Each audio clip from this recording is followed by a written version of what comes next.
Pardon the interruption. I understand that there's a press conference underway in Long Island on the Gilgo Beach serial killer investigation. I will come back to you, but let's take that live now.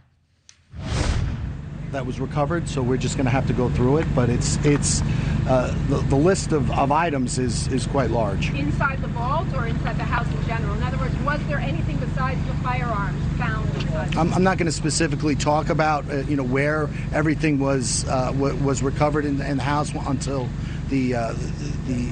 all of the pictures and the reports have been gone over. DA, I need to storage area, or could people actually enter it?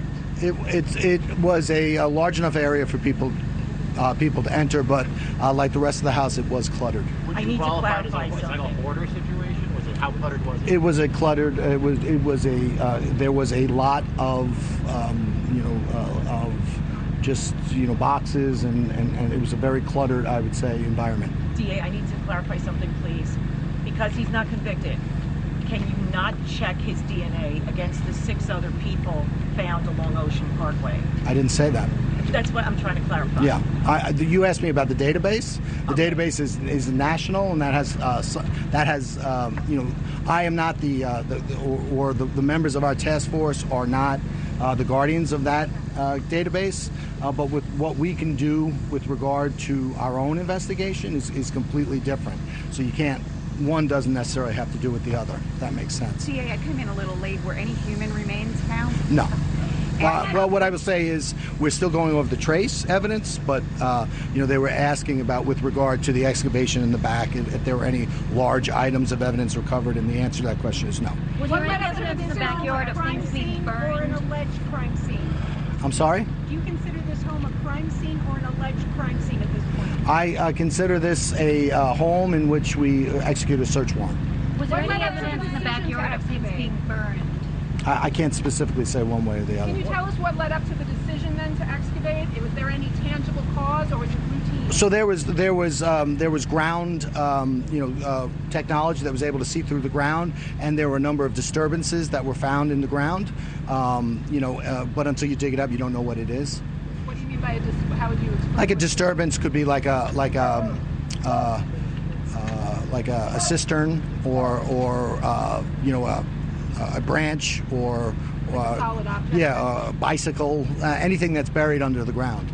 You could see the impression of it, but you don't necessarily know what it is until you dig it up. And then where does the investigation stand with the number of sex workers who now say they were contacted by Gilgo? So when we started our investigation, we did it through the grand jury. That investigation was we wanted to maintain the secrecy of the grand jury investigation. Obviously, now that there's been an arrest, it's become public. So we are interviewing a great many people. Is there a number more than 2 at this point who have said that he contacted? We're interviewing a great many people, but we're going to keep what our conversations, what if any conversations we have with our witnesses between us and the witnesses. Can you clarify what year these witnesses are coming from different states? I'm sorry? Are these witnesses coming from different states? I don't think that this investigation is limited to New York State, certainly. Regarding the Chevy avalanche, you have often spoken about March 14, 2022 as being the watershed moment. You were able to identify him as a suspect. There's been a lot of talk in the last 12 days about clues missed early on, like that this car wasn't looked at. I mean, can you explain why that may have happened? So I think we laid it out pretty extensively in our bail letter. For us, for our task force, our task force started February 1st, 2022. 6 weeks later, we had identified this individual as a target, and we talked about a number of factors which allowed us to do that. The hairs that we spoke about, the 5 hairs of note with regard to the bodies. Those were recovered shortly after the bodies were recovered in December of 2010. With regard to the phone evidence, that work was done and completed by the FBI in early 2012, and and with regard to the avalanche, that information was made available shortly after the disappearance of Amber Costello. But again, when you look at everything, that is three items that are in and amongst thousands of items. So I think retrospectively it's kind of simple to look at, but when you're looking at everything, all the evidence at once, it's an enormous undertaking, and that's why to guarantee success, you bring in really talented investigators from a whole bunch of different agencies. You use the resources of those agencies, and you work together on a daily basis. But to people in this neighborhood who say it was more than a year, so March of 2022, you made a point of saying that in court. But the people we interview in the neighborhood who say, well, okay, it was a year, more than a year, and then he's living here all that time. What do you say to the residents here? Well, I'm saying to the residents that a 13-year-old cold case doesn't get solved in a matter of weeks or days. The DNA evidence in and of itself was a very lengthy, arduous process, which required the cooperation of a number of agencies, and unfortunately these things take time. Also, the grand jury process in New York State. In order to charge somebody, you need to charge them, and you need to, in a case of this nature, with the different moving parts, you need to go into the grand jury, and unfortunately that doesn't happen overnight. Was there a mattress found? I'm sorry?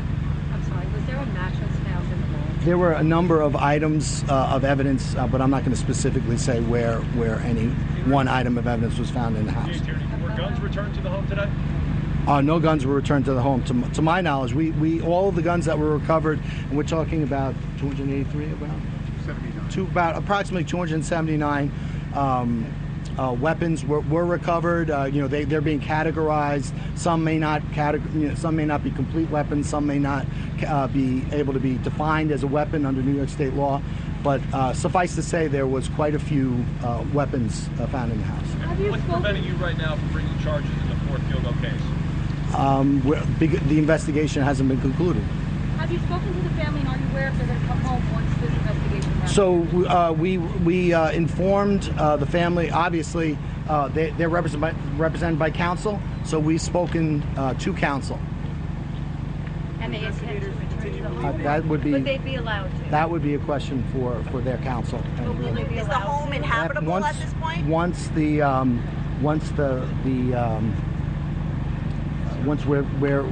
we've withdrawn. Yeah. A lot of people have asked about the family. Could they have known anything? Do you have any indication at this point that they had any awareness of this? There's no indication, specifically that they had knowledge. And as we said in our bail letter, during the commission of the three latter murders of Melissa Barthelemy, Megan Waterman, and Amber Costello, they specifically were out of the state and traveling during the time of those three victims' disappearance. You are listening to District Attorney Ray Tierney in Long Island. He is helping lead the investigation into the search of Rex Heuermann's home. He is the suspect in the Gilgo Beach serial murder case.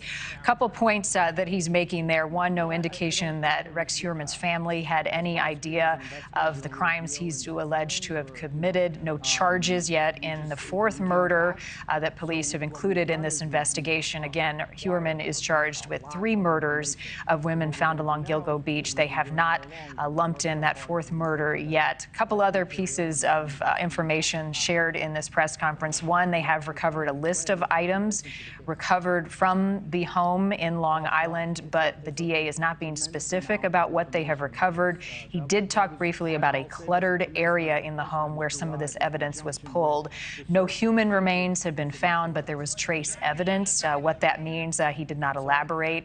And they used tech equipment, and in addition to that excavator in the backyard, to look into the ground and something he called disturbances, but again, not revealing what they found. I think one other point to make, in addition to all of the evidence that they have against Rex Heuermann that has been laid out in court documents, including DNA, phone records, that avalanche truck, and internet searches, they've recovered 279 weapons from his home, and the district attorney saying the investigation now, they are interviewing a great many people connected to this case, and he did not say if those people are limited to Long Island. We're going to continue to monitor this, take a short break, and we'll be back with much more here on NewsNation Live. Thank you for watching. Go to newsnationnow.com to find NewsNation on your television provider. And don't forget to click the red subscribe button below to get more of NewsNation's fact-driven, unbiased coverage.